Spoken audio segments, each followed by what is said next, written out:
Аягөз ауданының әкімі Сейілбек Ысқақов Актюбинская көшесі тұрғындарымен кездесу өткізді.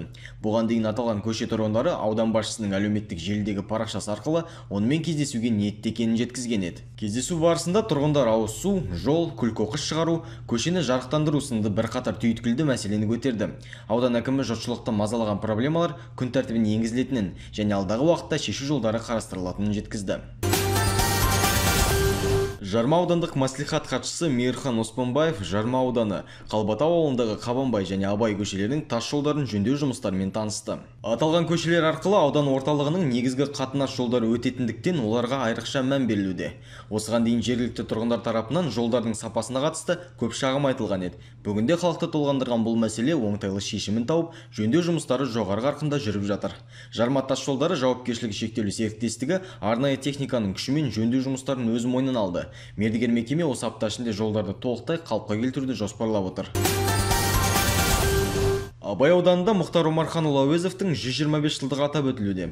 Осы орайда Абай ауданының жалпы орта білім беретін мектеп кітапханасында халқымыздың заңғар жазушысына арналған көрме ұйымдастырылды.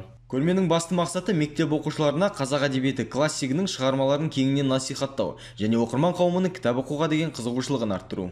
Дәл осындай көрме ауданның Мамай атындағы мектеп кітапханасында Дана Мұхтар, Дара Мұхтар тақырыбында өтті.